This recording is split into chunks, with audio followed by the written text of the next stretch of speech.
কষ্ট না থাকলে খুশির মূল্য থাকতো না। যদি চাইতেই সবকিছু পাওয়া যেত তাহলে জগতে উপরওয়ালার উপর প্রয়োজন হতো না। যে বাঁচতে জানে সে কোনো সুবিধা ছাড়াই বাঁচতে পারবে। যে বাঁচতে জানেন না সে সব সুবিধা পেয়েও খুশি থাকতে পারবেন না। জীবনটা পেন ড্রাইভের মতো নয় যেটাতে আপনি মনের মতো গান শুনতে পাবেন। জীবনটা রেডিওর মতো, যেটা যখন যে গান বাজবে সেই গানই শুনতে হবে। স্নেহ দিয়ে শোনো আর ওর মধ্যে মনোরঞ্জন খোঁজো।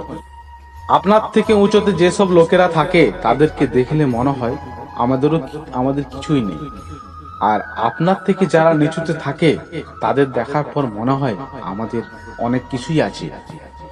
জীবনে যেটা পেয়েছেন সেটা কখনো উদাস হবেন না, কেননা ঈশ্বর সেটাই বেছে দিয়েছেন যেটা আপনার উপযুক্ত।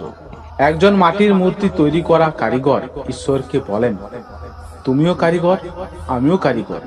তুমি আমার মতো অসংখ্য পুতুল বানিয়ে এই জগতে পাঠিয়েছ, আর আমি তোমার মতো অসংখ্য পুতুল বানিয়ে এই জগতে বিক্রি করেছি।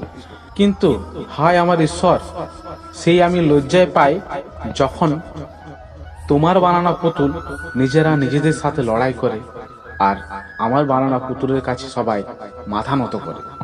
একদিন কষ্ট সম্পত্তিকে বলল, তুমি খুব ভাগ্যবান, তোমাকে পাওয়ার জন্য সবাই চেষ্টা করে, আর আমার এত দুর্ভাগ্য যে সবাই আমার থেকে দূরে যেতে চেষ্টা করে।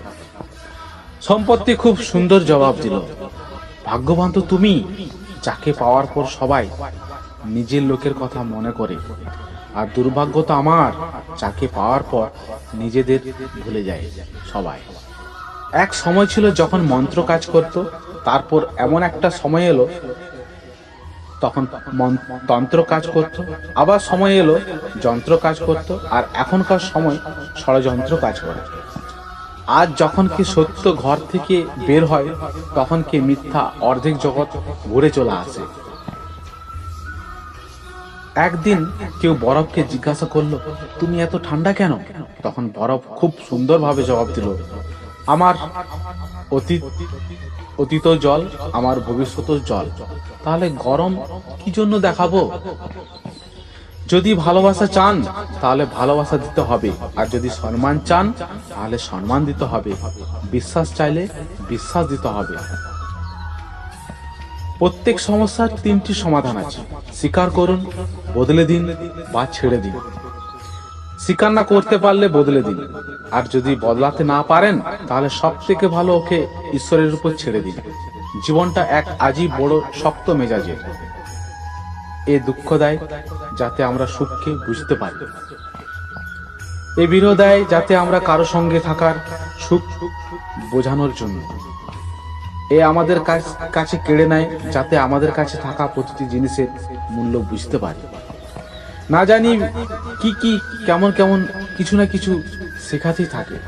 শিক্ষা নেওয়ার জন্য তৈরি থাকাটাই জীবন। হাসতে থাকুন, ভালো থাকুন, কারণ এই জগতে এমন কোনো মানুষ নেই যে হাসলে তাকে সুন্দর দেখায় না।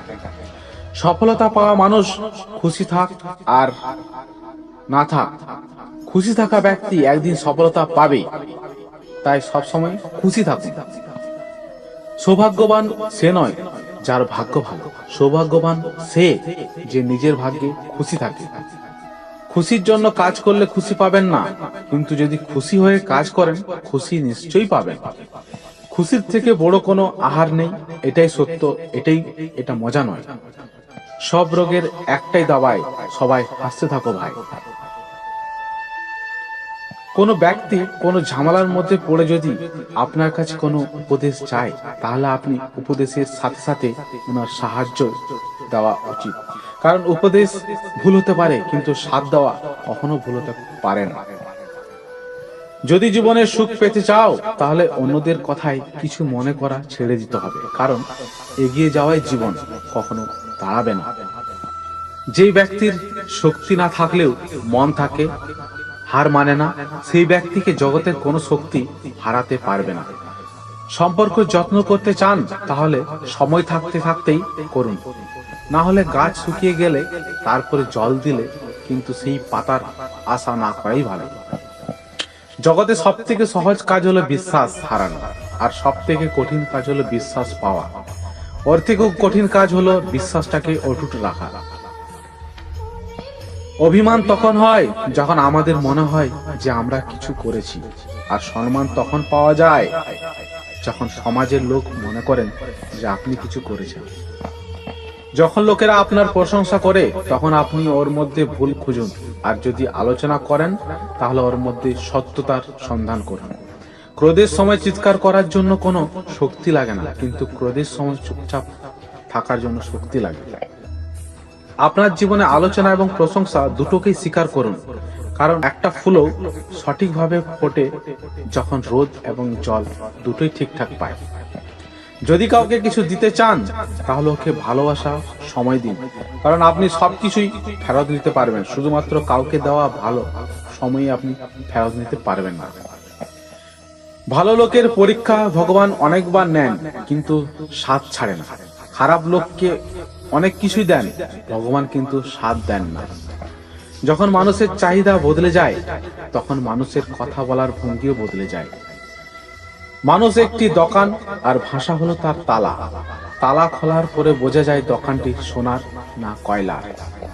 কেউ যদি টাকা আয় করেন তাহলে ঘরে জিনিস আসে, আর যদি কেউ আশীর্বাদ আয় করেন তাহলে টাকার সাথে খুশি, স্বাস্থ্য, ভালোবাসাও আসে। কোনো ব্যক্তির সহনশীলতা অনেকটা সুতোর মতো হয়, যেটা টানতে টানতে সীমা পেরিয়ে গেলে ছিঁড়ে যায়। যার প্রকৃতি সবসময় পরিবর্তন হতে পারে সে কোনোদিনও কারো হতে পারে না, তা সময় হোক বা মানুষ। জীবনে যদি খুশি থাকতে চান তাহলে এই 5টি কথা মেনে চলতে হবে। শুনতে শিখুন, খরচ করার আগে আয় করতে শিখুন, লেখার আগে বুঝতে শিখুন, হার মেনে নেওয়ার আগে চেষ্টা করতে শিখুন, সম্পর্ক বানানোর আগে সম্পর্ক বাঁচাতে শিখুন। নমস্কার বন্ধুরা, আজকের এই ভিডিওটি এখানেই শেষ করলাম। দেখা হবে পরের ভক্তিমূলক ভিডিওতে। ভালো থাকবেন, ভালো রাখবেন। হরে কৃষ্ণ।